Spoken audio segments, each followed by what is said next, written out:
Rich? Rich ka ba? Mayaman ka ba? Okay? Are you rich? So, mayaman. Yaman ang pag-uusapan natin ngayon. Kasi sasabihin natin, ay paano naman, Kuya Amir, pag mahirap tayo, paano natin pag-uusapan ang tungkol sa yaman? Well, tonight we're going to discover another richness.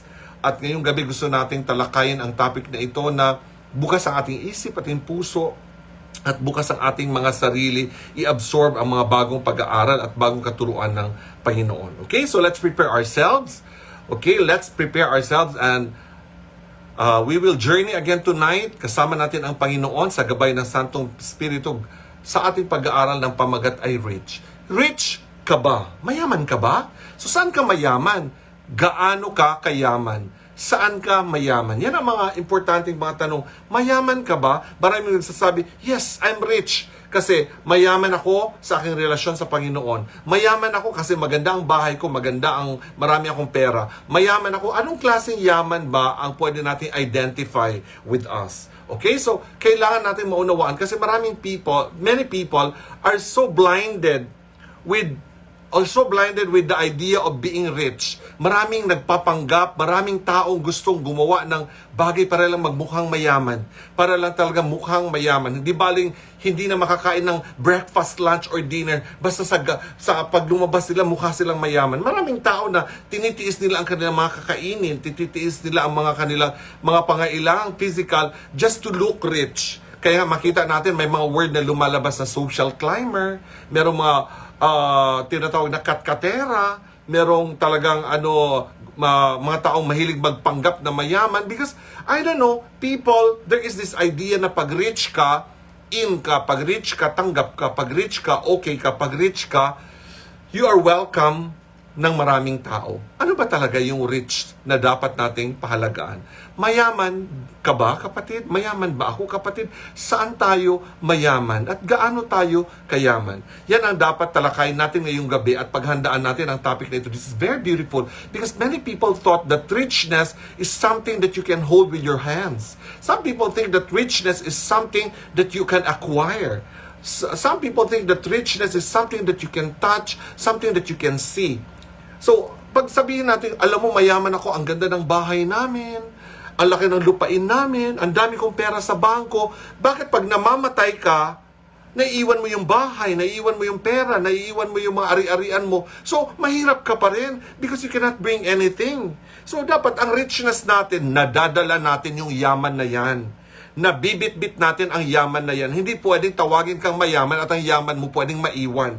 So, ibig sabihin, mayaman ka, meron kang 10 million ngayon, hinold up ka, tinakbo yung 10 million mo, nawala na yung 10 million mo, mahirap ka na. So, ibig sabihin, yung richness mo, napaka-temporary. Yung being rich mo, sa isang iglap pwedeng mawala. So yan ba talaga ang totoong richness? Yung mayaman ka talaga, sandali, tapos mamaya, mawawala rin pala ang kayamanan mo. So maraming tao nagkakandara pa, maraming tao ginawa ang lahat para lang yumaman.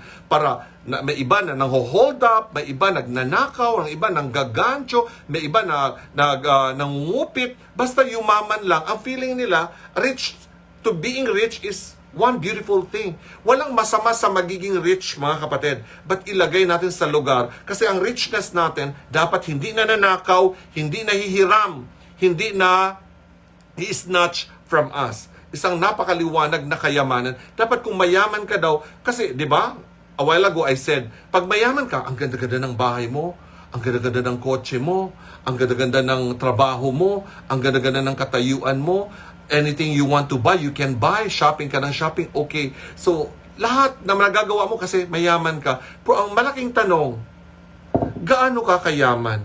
At pag namamatay ka, yung yaman na yan, makakasama mo ba? Isasama mo ba? Kasama mo ba siya? So yan ang isang malaking tanong sa atin. Mayaman ka nga, pero ang kayamanan mo naiiwan naman. So hindi ka talaga totoong mayaman.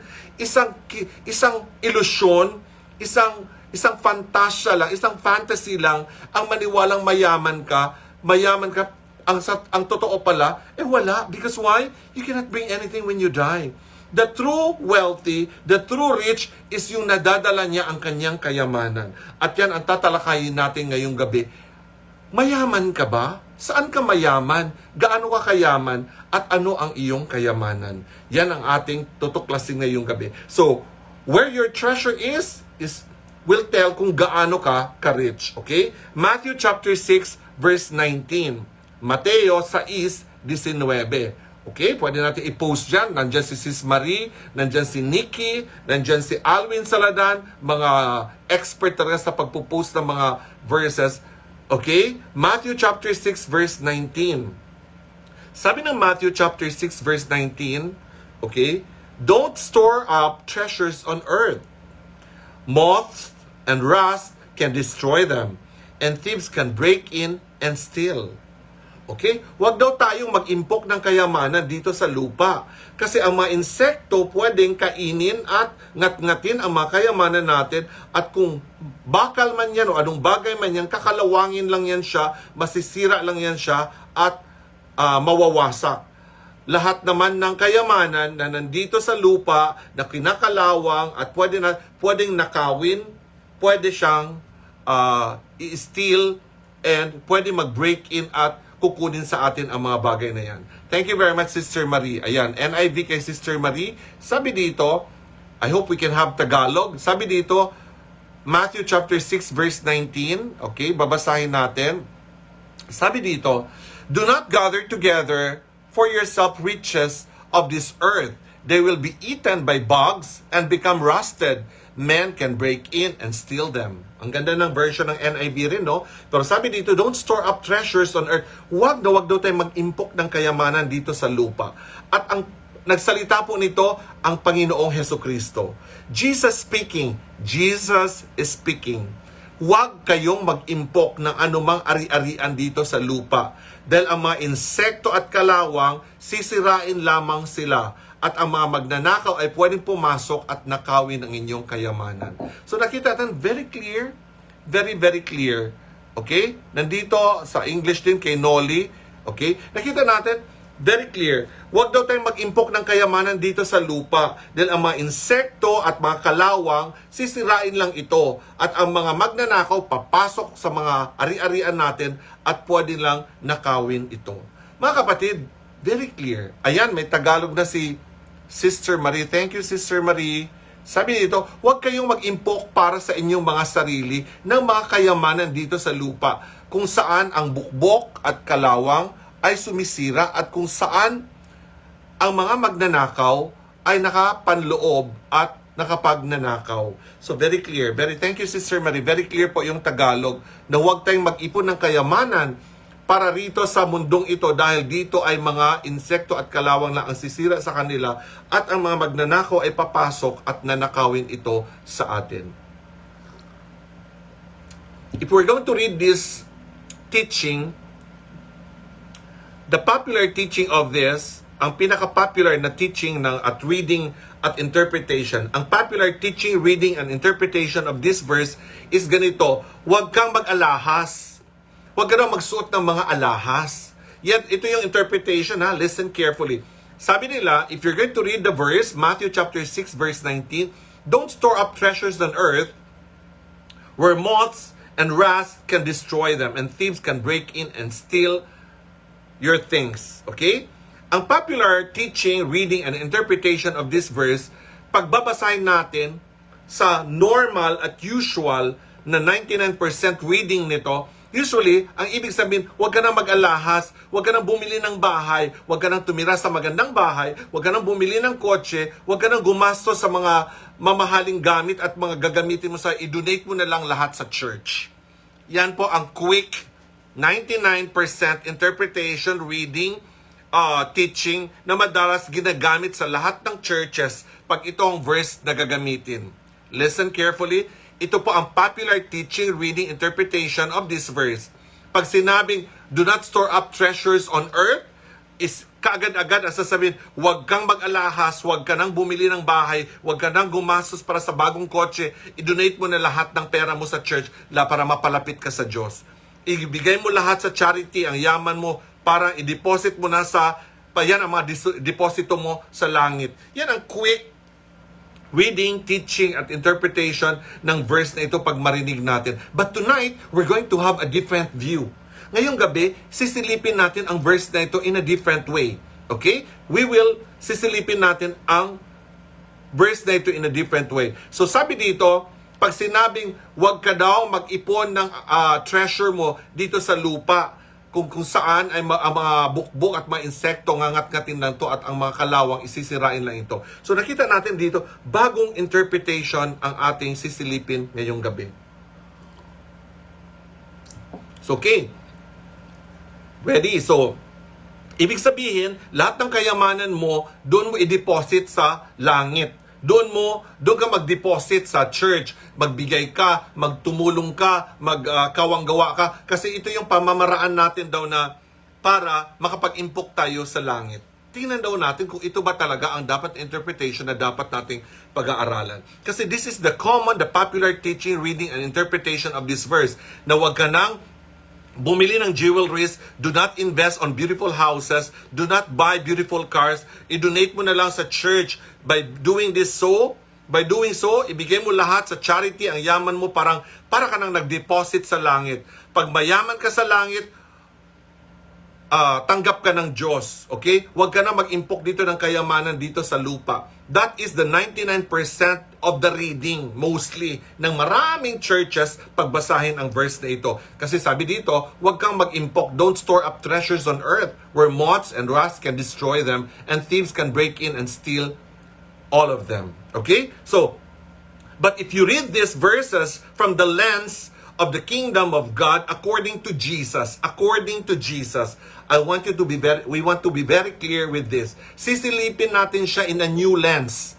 In a new frame, according to Jesus. Not according to the churches, not according to the leaders of the churches, but according to Jesus' lens. Sa lens ni Jesus natin sisilipin ang verse na ito.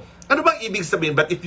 Ano bang ibig sabihin ng do not store up treasures in heaven? What is the Lord really saying? Ano bang gusto ng itumbok ng Lord? So, gusto ng Lord, your treasures should not be things that could be stolen or destroyed. Ayan, ang ganda ng interpretation ng Panginoong Jesus.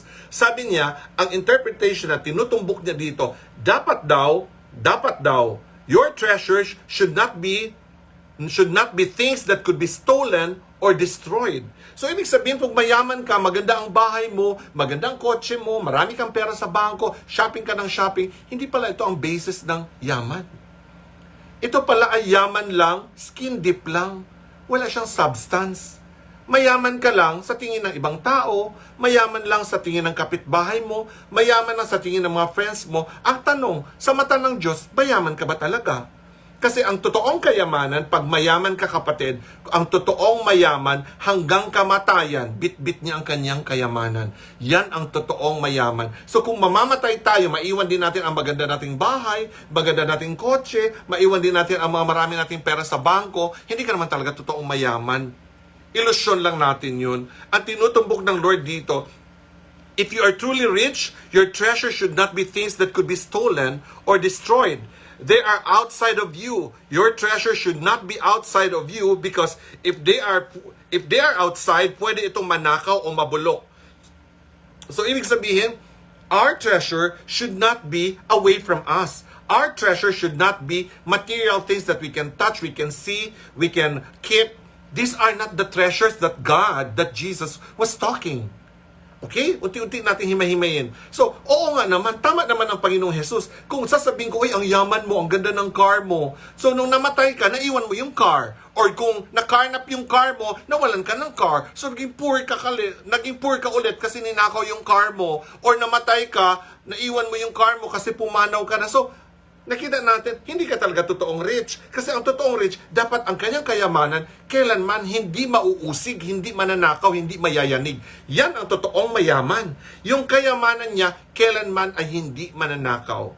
Kailanman ay hindi mananakaw. So ngayon, makinig tayong mabuti because this is a very beautiful interpretation in the lens and in the frame of Jesus. Titingnan natin siya sa paningin ng Panginoong Jesus, hindi ang paningin ng church, hindi ang paningin ng mga leaders ng church, hindi paningin ng kung sinong mananampalataya, hindi sa paningin natin, sa paningin ni Jesus.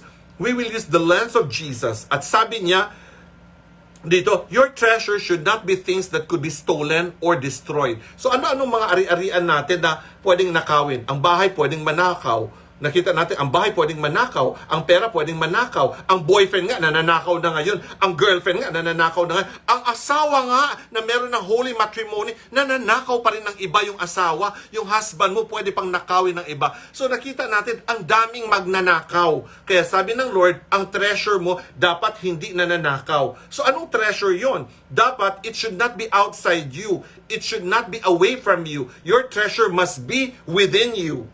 Kasi kung ang treasure mo nasa loob, walang pwedeng magnakaw niyan.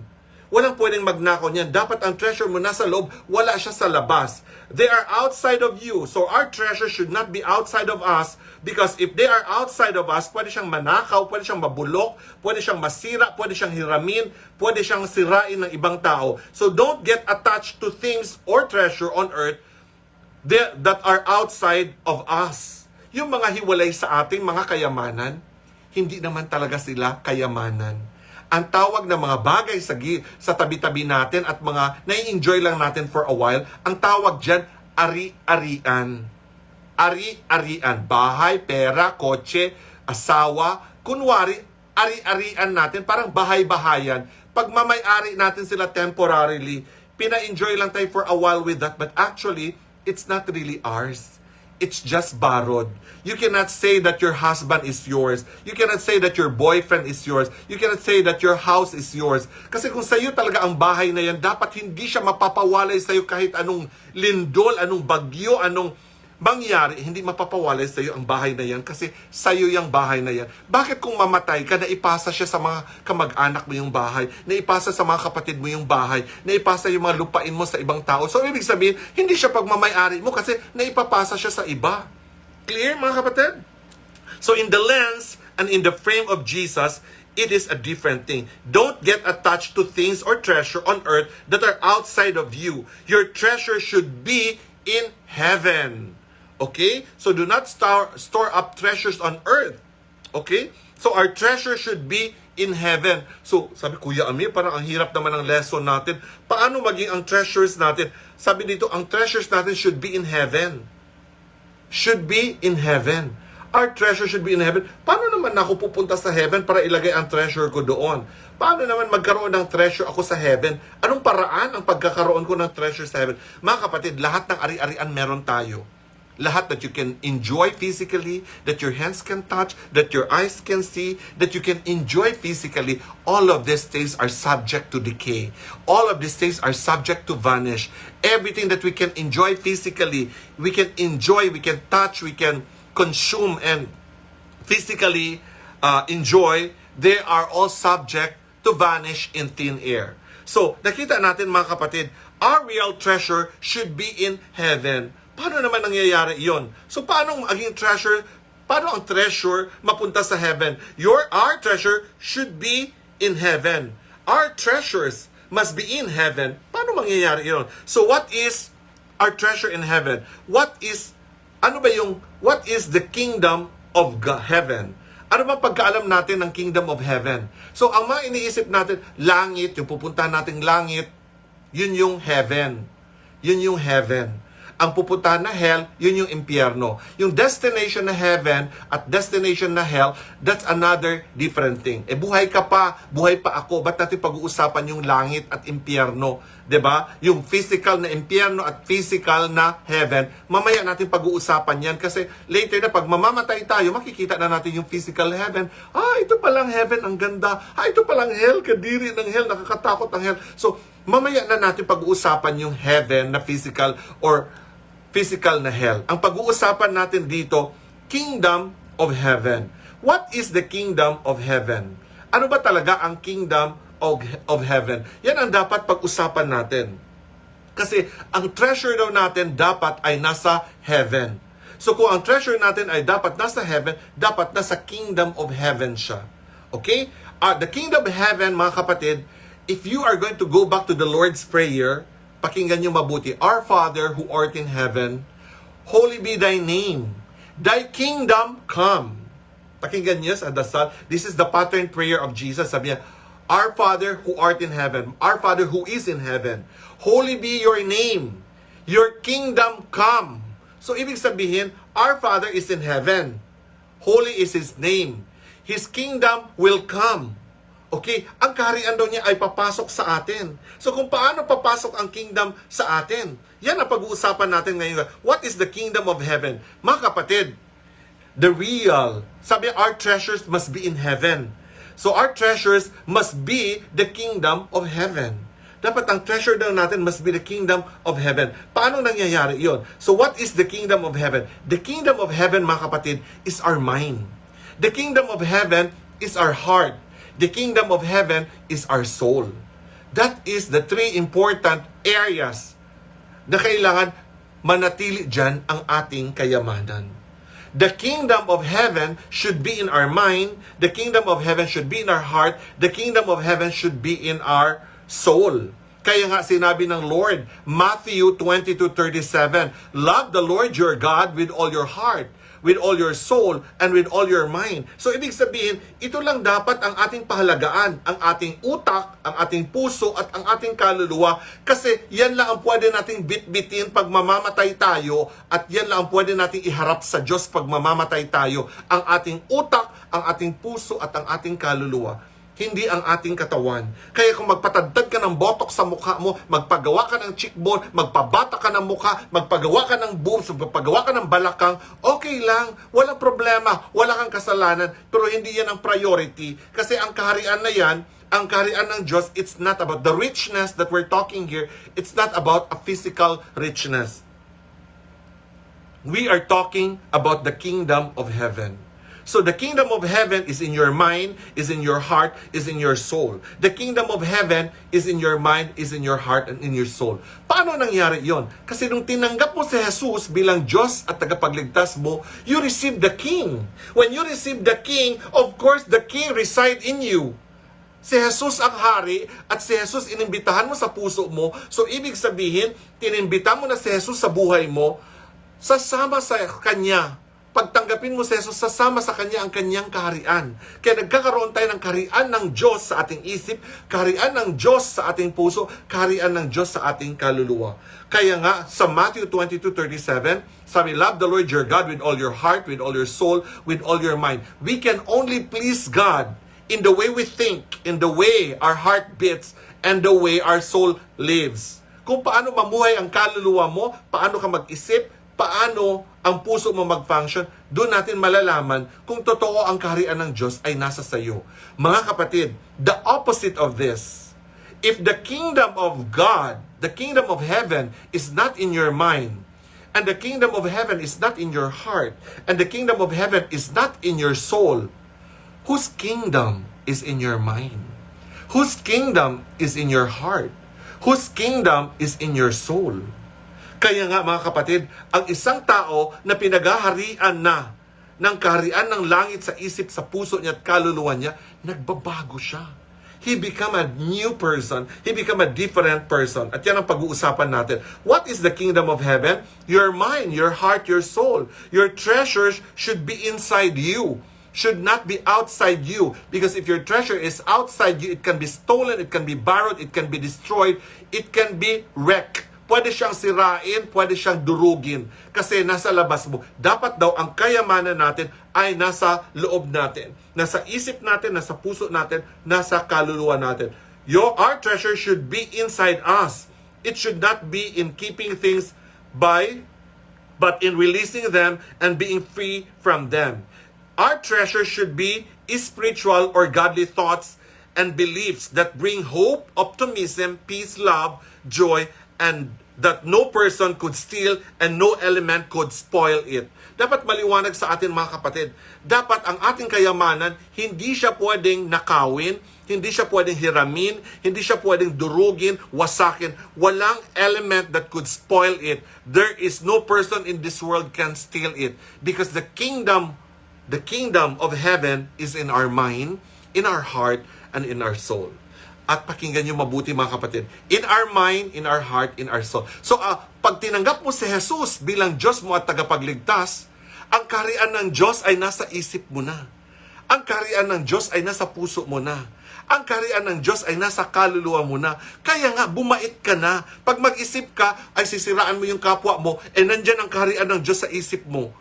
So, nandyan ang kaharian ng Diyos. Kung nandyan ang kaharian ng Diyos, ibig sabihin, nandyan ang hari sa isip mo. Kung nandyan ang kaharian ng Diyos sa puso mo, ibig sabihin, nandyan ang hari sa puso mo. Kaya hindi ka naninira ng tao. Pag may mga chismosa, hindi ka affected, hindi ka nakikisali. Kasi, bakit? Maganda ang nananahan sa isip mo. Dahil ang nananahan sa isip mo ay ang hari. Kasi nandito ang kaharian niya sa isip mo. Nandito ang kaharian niya sa puso mo. Nandito ang kaharian niya sa kaluluwa mo. So nakita natin mga kapatid, very clear yung treasure na pinag-uusapan dito. Gaano ka kayaman? Mayaman ka ba sa chismis? Mayaman ka ba sa paninira? Mayaman ka ba sa panglalamang ng kapwa? Mayaman ka ba sa panglalait ng kapwa? Mayaman ka ba sa pagnanakaw sa kapwa? Mayaman ka ba sa... So, yung mga yaman na yan mga kapatid, nasa labas lahat. Lahat yan ay nasa labas. Kita natin, bakit ka inggitero? Bakit ako inggitero? Bakit kayo inggitero? Bakit merong inggit? Kasi meron tayong nakikita sa labas.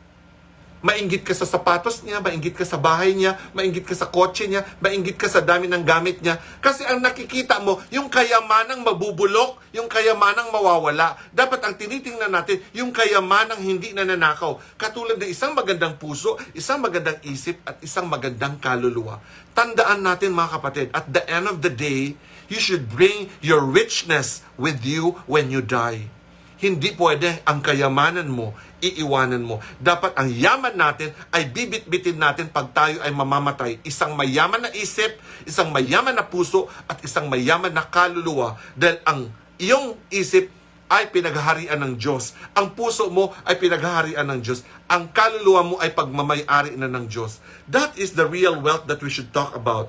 Ang gawin mong kayamanan ay isang payapang kalooban, isang kayamanan, isang tahimik na pusong maibigin, isang mapagpatawad na puso at isip, dahil yan ang kayamanan hindi pwedeng nakawin ng iba. Okay? Yan ang kayamanan hindi pwedeng nakawin, agawin ng sinuman. Dapat maliwanag sa atin. Sa pagtanungin, mayaman ka ba? Mayaman ka sa kotse, bahay, ari-arian? Hindi yan yaman. Dahil ang totoong kayamanan, dapat bit-bit mo hanggang mamatay ka. Ang totoong yaman, dapat dala-dala mo hanggang sa pagharap mo sa Diyos. Isang mayamang isip, mayamang puso, at mayamang kaluluwa. Eh kung ang ganda-ganda ng katawan mo, ang sexy-sexy mo, o ang ganda ng katawan mo, puro ka six-pack, ang ganda-ganda mo, ang sama naman ng puso mo, ang sama naman ng kalooban mo, chismoso ka, naninira ka ng kapwa, nang lalamang ka ng kapwa, hindi siya nadadaan sa ganda. Beauty and richness is not physical. Hindi po nakikita ang tunay na kayamanan ng tao. Kasi bakit? Kung totoong mayaman ka, bakit ka nabubulok? Bakit? Kaya nga sinabi natin, ang tunay na kayamanan ay nasa isip, nasa puso, at nasa kaluluwa ng tao. Wala siya sa katawan. Kasi ang katawan nabubulok. Kung meron kang magandang cheekbone kasi nagpalagay ka ng silicone, pwede siyang malusaw, pwede siyang matunaw. So kung nagpabatak ka ng mukha, gumastos ka ng 500,000 para gumandala ang mukha mo, pag namatay ka, nabubulok, naaagnas. Nakita niyo mga kapatid, buhay pa lang tayo. Bakit pag nagkakaedad tayo, naging 50 tayo, 60 years old tayo, bakit yung mukha natin, parang bumabagsak ang mata natin, ang pisngi natin bumabagsak, nagkakaroon tayo ng laugh line, tapos nagsasag ang mga balat natin. Ba't pag mga matatanda, pag hawakan mo dito, gumagalaw ang mga ganito nila, ang mga may edad na, parang nagahang na yung mga balat. Kasi mga kapatid, ang katotohanan, araw-araw, tinatawag na tayo ng lupa. Kasi sa lupa tayo nanggaling, sa lupa din tayo babalik.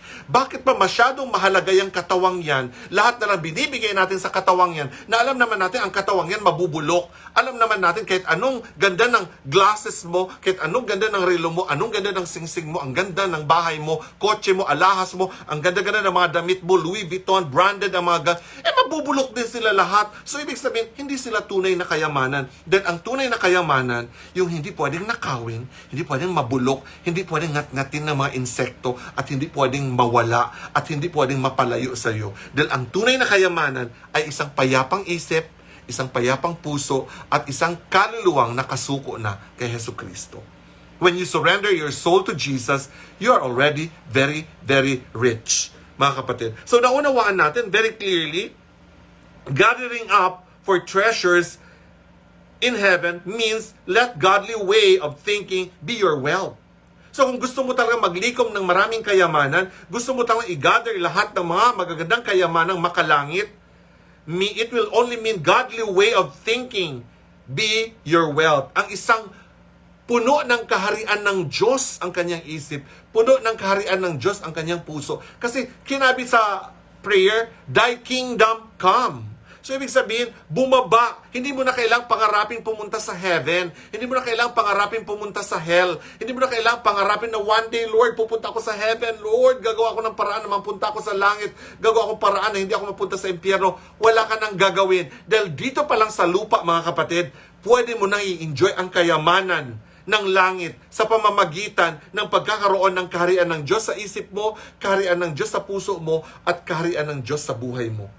Pwede mo nang mai-enjoy ang heaven while on earth. You can already enjoy the treasures of God, the treasures of the kingdom of God while on earth. Ayaw mo pa noon? Ayaw pa natin na. So very clearly, gathering up for yourselves treasures in heaven means let a godly way of thinking be your wealth. Gawin nating mayaman at gawin nating kayamanan ang isang payapang kalooban. Gawin nating kayamanan ang isang tahimik na pusong maibigin at mapagpatawad sa kapwa. Dapat yun ang tunay nating kayamanan. Ang yaman-yaman mo. Tapos biglang nagulat ka na lang, nasa garapon ka na, nilagay ka na sa jar kasi bumalik ka na sa lupa, napaaga na ang paghila ng lupa sa atin. Mga kapatid, tayong lahat, araw-araw, hinihila ng lupa. Kumakaway na ang lupa sa atin kasi lahat tayo ay babalik sa lupa. Isa siyang katotohanan. Kaya nga sabi na, kaya nga Brother Amir, nag-i-enjoy na ako ng magandang bahay, magandang kotse, magandang damit. Okay, walang masama. Enjoy it, mga kapatid. Enjoy a beautiful house if you can afford. Enjoy a beautiful car if you can afford. Enjoy a beautiful shirt, shoes. Enjoy mo yan kung afford mo. Pero kung hindi mo na afford, magnanakaw ka na para magkaroon ka niyan, hindi siya totoong kayamanan. Hindi siya totoong kayamanan, mga kapatid. Hindi ka totoong mayaman kung ang iyong kayamanan ninakaw mo lang. Hindi siya totoong kayamanan kung ang kayamanan mo nang lamang ka ng kapwa para lang maging angat ka sa kanila. Hindi totoong kayamanan ang apakan mo ang kapwa mo para mas matangkad ka sa kanya. Hindi totoong kayamanan na mas maganda ang pangalan mo, mabango ang pangalan mo kasi binayaran mo ang mga tao para purihin ka. Hindi siya totoong kayamanan. Mga kapatid, ang totoong kayamanan ay hindi nananakaw. Dahil ang totoong kayamanan ay Diyos na nasa isip mo, Diyos na nasa puso mo, Diyos na naghari sa kaluluwa mo. Yan ang totoong kayamanan ng tao. Pag ang kayamanan natin nahihiram, nananakaw, kita ko, ang dami-dami nating Christian. Ang dami ko na nakitang Christian, pero abalang-abala sa mga bagay-bagay na hindi naman nila dadalhin pag mamamatay. Abalang-abala. Kung totoong naniniwala ka sa Diyos, totoong naniniwala ako sa Diyos, dapat ang laman ng isip mo ay Diyos. Ang laman ng puso mo ay Diyos. Ang laman ng kaluluwa mo, dyan ay nandyan ang Diyos. Para makita natin, maging mabuti tayong tao, mapagpatawad tayo, payapa ang ating kalooban, wala tayong mga kaaway. Ang yaman-yaman mo nga, pero ang dami mo namang kaaway. Nililibak ka ng buong barangay. Ang yaman-yaman mo nga, ang ganda-ganda ng katawan mo, ang ganda-ganda ng mga damit mo, pero sinisiraan ka naman ng lahat. So nakita natin, mga kapatid, ang tunay na kayamanan ay isang payapang kalooban. Ang tunay na kayamanan, ang tunay na mayaman ay tahimik, ang puso niya ay maibigin at mapagpatawad sa kapwa. Yun ang totoong mayaman. Yung natutulog ka ng mahimbing na walang nagbabalak na patayin ka. Natutulog ka ng mahimbing, walang nagbabalak na kulamin ka. Yung naglalakad ka sa kalye, nakangiti ka, pupunta ka sa mga shopping mall na masaya ka, kahit hindi ka nagsha-shopping, masaya kang tumiti. Ang ganda naman ng mga bag na to, ang ganda naman ng mga damit na to. Well, if you can afford to buy, then go buy. Walang problema. I-enjoy natin lahat physically. But the most important thing, hindi tayo manglalamang ng kapwa, hindi tayo mananakit ng kapwa, para lang tayong umangat, para lang tayo magkaroon ng kayamanang mabubulok din naman. Para magkaroon tayo ng kayamanang masisira din naman. Ang dapat pagyamanin natin ang ating isip, ang ating puso, ang ating kaluluwa, then ang ating kalooban, mga kapatid, pagpayapa, para ka na rin sobra-sobrang yaman. Actually, ikaw nang pinakamayaman kung meron kang payapang isip, payapang puso, at payapang kaluluwa. Kita natin, mga kapatid, nowadays, ang daming tao nagpapakamatay. Ang dami kong naririnig, mga bata pa lang, 25 years old nagpakamatay, 28 years old nagpakamatay, 35 years old nagpakamatay, kasi may depression, mahirap ang buhay. Maraming pinagdadaanan ang tao. So mga kapatid, alamin natin ano ba talaga ang dapat priority natin. Alamin natin sa buhay natin ano ba talaga ang dapat importante. Okay? Dapat isipin natin, sabi dito, Matthew chapter 6 verse 20, magkasunod na verse, Matthew 6:19 ang binasa natin kanina. Ngayon, Matthew 6:20, sabi niya, instead, dapat doon tayo mag-impok ng ating kayamanan sa langit. Doon, walang magnanakaw na pwedeng umakyat, walang anumang insekto na pwedeng pumasok para ngat-ngatin at sirain ang ating kayamanan, at hindi kailanman masisira at pasukin tayo ng sinumang magnanakaw. Kaya dapat ang ating kayamanan ay nasa langit, hindi dito sa lupa ang ating kayamanan. So, yung bahay, hindi mo yan kayamanan. Yung bahay, hindi yan siya kayamanan. Ari-arian mo lang, kunwari mo lang siyang pagmamay-ari. Kasi pag mamamatay ka, iba na ang magmamay-ari ng bahay mo. Siyempre, katulad yan, ang tatay, nanay, trabaho kayo ng trabaho, nagkandakuba na kayo sa kakatrabaho, trabaho kayo ng trabaho, sinangla yun ang kaluluwa nyo kay Satanas sa kakatrabaho, nagnakaw na, nangupit na para lang yumaman, kung ano-ano nang ginawa natin, ang nanay at tatay. Tapos ang mga anak, nagkaanak. So nung nagkaanak, so anak niya babae. So nung nagkaanak siya ng babae, na in love sa isang lalaki na hindi naman mayaman, pero in love sila, so hindi mo pwedeng harangin. So nag-asawang anak mo na babae sa isang ordinaryong tao lang. Okay? Nag-asawa sila. So ngayon, ang kaisa-isa mong anak na pinabanahan mo ng napakalaking bahay, napakagandang kotse, napakagandaming ari-arian, doon mo pinamana sa anak mo. Tapos nag-asawa siya ng ordinaryo lang, si Bigote, na crushan niya, na sa may kanto lang, nakapag-asawa sila, hindi mo na siya mapipigilan. So nagmahalan sila, nung namatay ka, namatay ang husband mo, namatay ang nanay, ang wife, ang anak mo na ngayon ang may-ari ng bahay mo. At saka yung napangasawa niyang lalaking, dyan lang sa mga kanto-kanto.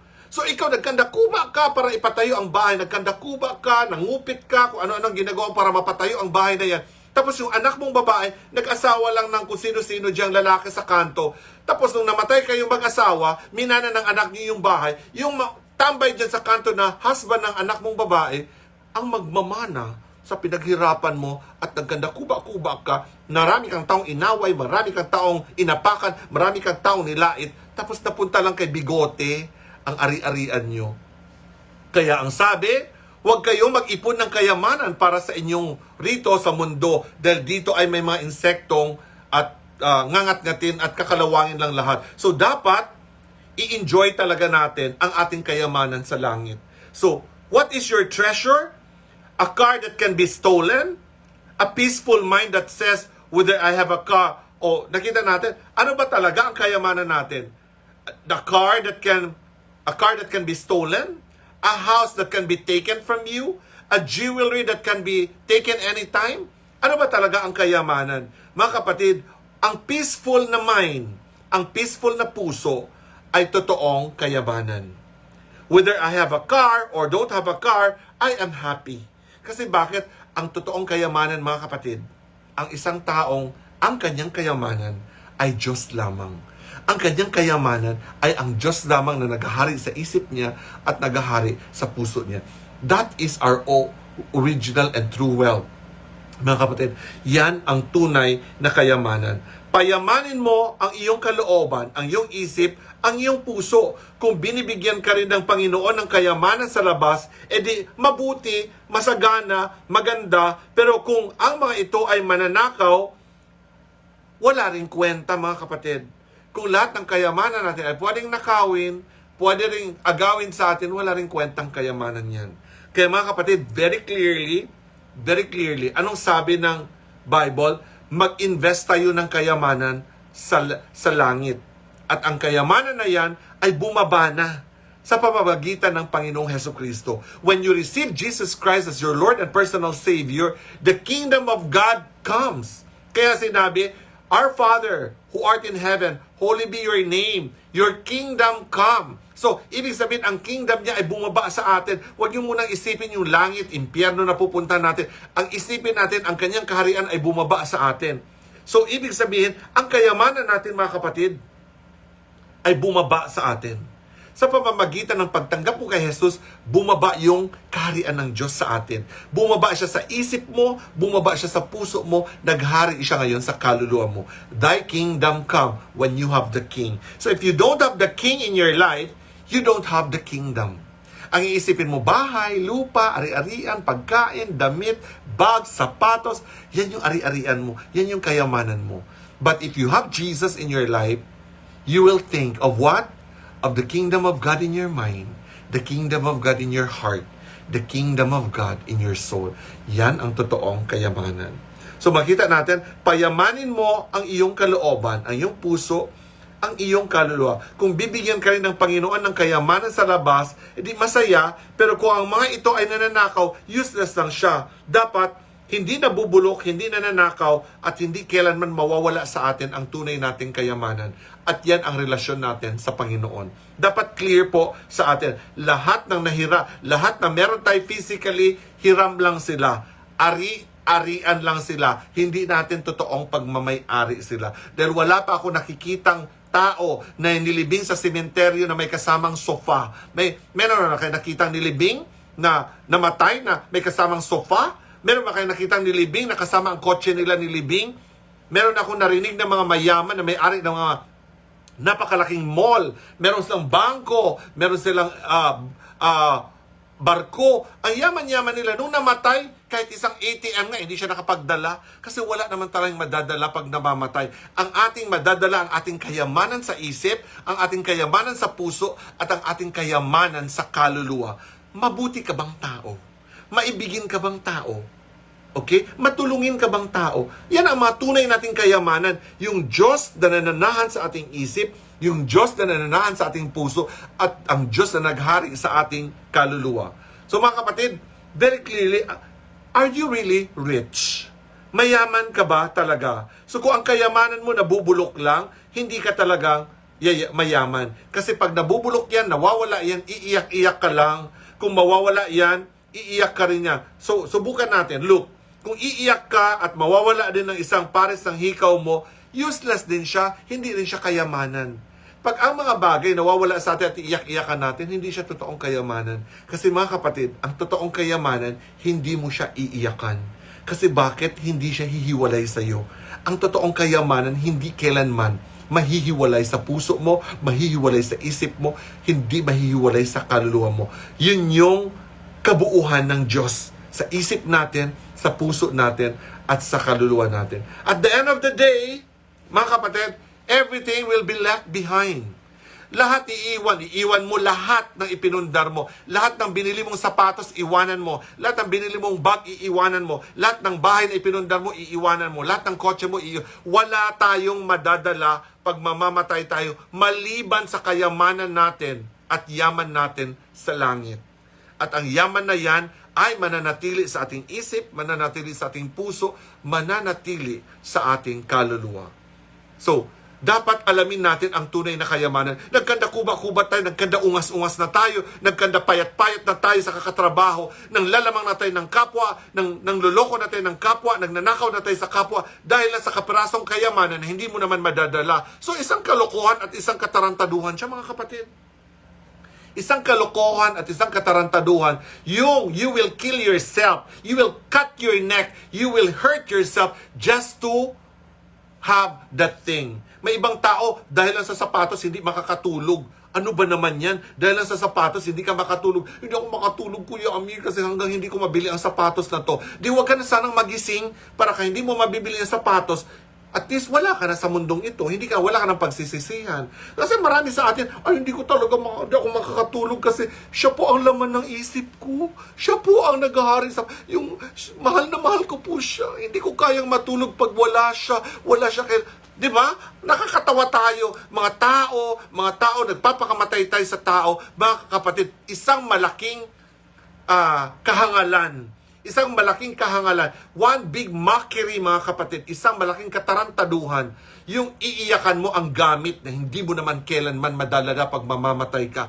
Iiyakan mo isang tao na hindi man kailan isasama mo sa iyong libingan. Bakit mo iiyakan ang tao na hindi mo naman isasama? Subukan nyo mag-asawa kayo. Mag-asawa kayo. Mahal na mahal kita, darling. Mahal na mahal kita, husband. Hubby, darling, sweetie. Mahal na mahal kita. Tapos nung namatay ka, nasa last will and testament mo, gusto ko pag mamamatay ako, mamamatay din ang husband ko, isasama rin siyang ilibing. Sa palagay nyo, sasama ang husband nyo sa inyo? No, no, no, no. Ipagpapalit kayo sa bagong wife. Siyempre, biyudo na siya, mamamatay na siya, ipagpapalit ka kasi patay ka na. E nung nandun sa ospital ka, ang payat-payat mo na, nagkasakit ka na. So mga kapatid, huwag tayong masyadong attached sa mga bagay-bagay. Dahil lahat ng bagay, mapatao, mapagamit, iiwanan din natin sila lahat. Wala tayong bibit-bitin kung hindi. The kingdom of God in our mind, the kingdom of God in our heart are the only things that we can bring when we die. That's why Jesus said, love the Lord your God with all your heart, with all your soul, with all your mind. Because a beautiful soul and a beautiful heart and a beautiful mind, that's the only thing we can bring when we die. Paghaharap tayo sa Diyos, titingnan ng Diyos ang kaharian ng Diyos sa isip natin, ang kaharian ng Diyos sa puso natin, at kaharian ng Diyos sa kaluluwa natin. That's why we only to love God with all our heart, soul, and mind, because this is the only thing that we can nurture and nourish with the love of Jesus. Isang magandang utak na pinananahanan ng Diyos at isang magandang puso na nananahan ang Diyos at nagbibigay ng kapayapaan sa ating kalooban. So, this is very true. Yung asawa mo, sasama sa iyo pag mamamatay? No! No, no, no, no. Hindi sasama sa iyo. Wala. Nakita ko nga, merong mga nililibing na husband, namatay yung husband niya. Darling, ba't mo ko iniwan? Mahal na mahal kita. I'm going to miss you. My husband, I love you so much. Tapos nilibing na. Tapos, oh my God, ba't mo ko iniwan? Isama mo na ako, please. Tapos pag itulak mo siya, nagagalit. Ba't mo ko itutulak? Ba't niya ako itutulak? Di ba sabi mo, sasama ka? Tapos pag itutulak mo, isasama mo doon sa libingan, ayaw naman sumama. Di ba? Tapos sasabihin, huwag mo akong iiwan. So kung ayaw mo siyang iiwan, sumama ka. Ba't namang ayaw sumama na ilibing doon sa lupa? Dapat sumama ka doon sa lupa. Di ba? Mahal na mahal mo siya. Mahal na mahal mo siya, sumama ka doon sa lupa. Kaya gusto ng Lord, mahalin natin ang Diyos ng buong puso, buong kaluluwa, buong isip, para alam niyo mga kapatid, a beautiful ending to conclude these things. Sabi ng Lord, love the Lord your God with all your heart, with all your soul, with all your mind. Bakit inutos ng Diyos at sinabi niya ito daw ang greatest commandment, ang love?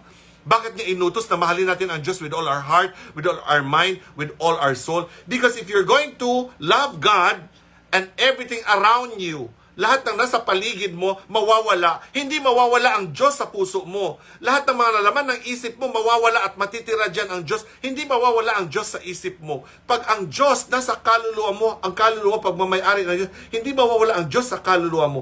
Lahat ng mga bagay, mga kapatid, mawawala din sa atin. Lahat ng bagay, pag meron kang ari-arian, mawawala yan sa'yo. Lahat po ng ari-arian. Naked are we as we come from our mother's womb. Naked are we as we depart, sabi ng Book of Job. At sinabi rin sa Genesis, mga kapatid, from dust we came, to dust we shall return. Wala pa akong nakitang inilibing at namatay na isinama ang kanyang buong bahay. So isang ektarya ang lupa na bibilihin mo para ilibing kasama ang bahay mo. At saka tandaan nyo, mga kapatid, pag mamamatay ka, iiyakan ka lang. Bihira ako makakita na iyakan ka pag mamamatay ka, iiyakan ka ng 1 year. No! You will be forgotten. Maiiwanan at makakalimutan din tayo. Kaya importante ang mananahan sa isip natin, sa puso natin, at sa kaluluwa natin ay ang Diyos.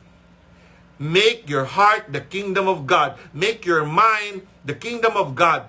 Yan ang dapat laman. Tandaan natin, in conclusion to this lesson, pag wala ang kaharian ng Diyos sa isip natin, wala ang kaharian ng Diyos sa puso natin, tandaan nyo mga kapatid, pag wala ang Diyos sa isip natin, impyerno ang papalit. If the kingdom of heaven is not in our mind, the kingdom of heaven is not in our heart, hell is in our mind, hell is in our heart.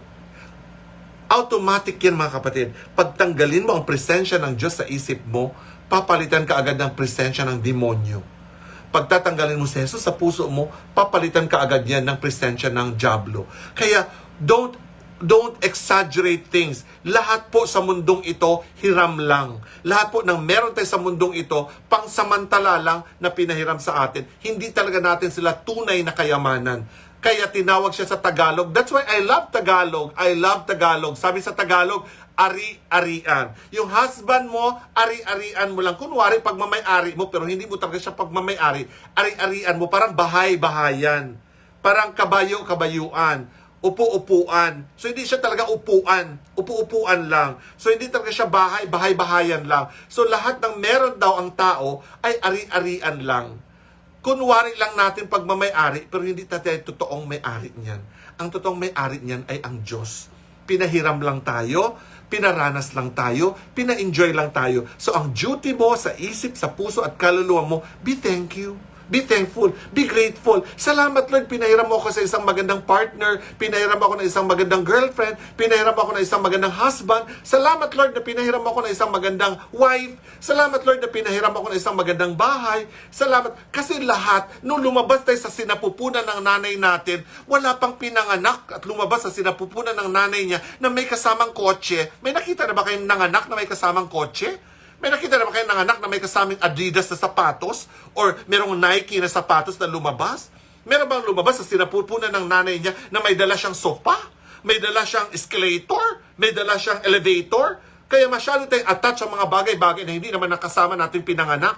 Masyado mong pinahalagaan yung mga bagay-bagay na hindi mo naman kasamang iniluwal ng nanay mo. Buti kung kasama mo, ay kakambal ko yung sapatos na yan. Nung pinanganak ko, kasama ko lumabas sa sinapupunan ng nanay ko. Di, okay, fine. Kung kasama mo talaga ang inidoro na yan nung ipinanganak, di yakapin mo yung inidoro na yan. Kung kasama mo talaga ang refrigerator na yan, pinanganak, di yakapin mo yung refrigerator. Pero kung pinanganak ka nag-isa, mag-isa kang pinanganak, tapos iiyak-iyak ka pag mawala sa iyong boyfriend mo, tapos aakyat-akyat ka sa tulay sa Guadalupe at gusto mong magpakamatay, utang na loob, lalaki lang ang nawala sa iyo, hindi lahat ng lalaki nawala. Isang lalaki lang ang nawala sa iyo para magpakamatay ka sa Guadalupe Bridge. Isang lalaki lang ang nawala para maglastas ka ng pulso. Sa dinami-dami ng lalaki, isang lalaki lang ang nawala tapos iiyak-iyak ka, OMG.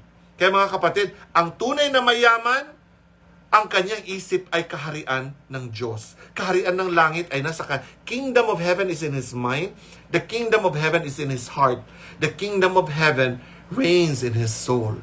That is the richest man in the world. That is the richest person in the world. Yung ang kanyang kayamanan, kailanman hindi mananakaw, hindi mabubulok, hindi kakalawangin. Ang kanyang kayamanan ay kailanman hindi mahihiram at nanakawin.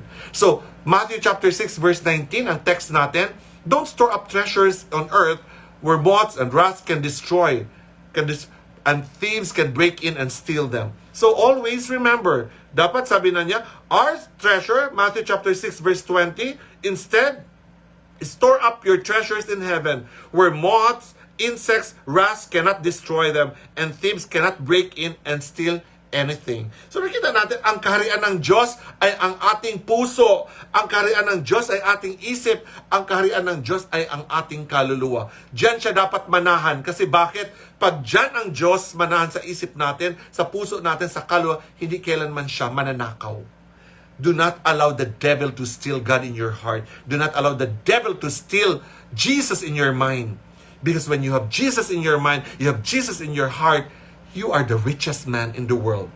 That is the true wealth. When you have God, you have love. And when you have love, you have Jesus in your life. Marami pong salamat mga kapatid. Thank you very much for joining us tonight. Ang tanong, mayaman ka ba? Yan ang malaking tanong. How rich are you? Gaano ka kayaman? So, yan ang dapat pahalagaan natin sa buhay natin mga kapatid. We should always prioritize God in our lives. Tayo ba'y na-bless ngayong gabi? Tandaan natin, mayaman ka ba? Gaano ka kayaman? Saan at ano ang iyong kayamanan? Kung ang kayamanan mo nananakaw, ang poor mo. Kung ang iyong kayamanan nahihiram, ang poor mo. Kung ang iyong kayamanan napapamana lang sa iba, mahirap ka pa rin. Dahil ang totoong kayamanan, kasama mong mamamatay. Isang mayaman na puso, isang mayaman na isip, at isang saksakan na yaman na kaluluwa. Dahil naghahari si Jesus ang may-ari at tayo ay nasa kanyang kaharian araw-araw. We are in the kingdom of God in heaven every single day of our life. Araw-araw masaya ka. Araw-araw happy ka. Araw-araw nagse-celebrate ka ng buhay mo. Bakit? Araw-araw fiesta. Kasi araw-araw kasama mo ang Diyos. Araw-araw nandyan ang Diyos. araw-araw, bakit ka malulungkot sa COVID-19? Si COVID-19 sakit lang. At si Lord, ang kailanman ang ating kaluluwa ay hindi kailanman madadapuan ng COVID-19. Our soul belongs to the Lord. Ang ating kaluluwa ay pagmamayari ng Diyos, ay kailanman ang ating kaluluwa ay hindi magkaka-COVID. Ang ating utak hindi magkaka-COVID. Ang ating puso hindi magkaka-COVID. Because why? Our mind, our heart, our soul is rich. Napakayaman ng ating isip, napakayaman ng ating puso, napakayaman ng ating kaluluwa dahil si Jesus ang nananahan at nagmamayari sa ating isip, puso at kaluluwa. Matthew 22:37, love the Lord your God with all your heart, with all your mind, with all your soul, because it's only your mind, your heart, and your soul that you can bring in facing Jesus Christ one day. Sa pagharap natin kay Jesus, mukhaan sa mukhaan, bit-bit natin ang isang magandang isip, magandang puso at magandang kaluluwa. Kaya love the Lord your God with all your heart, with all your soul, with all your mind. Because our God will never leave us, will never forsake us. He will never be stolen. He can never be borrowed. He can never be snatched. Because our God will always be in our heart, in our mind, and in our soul forever.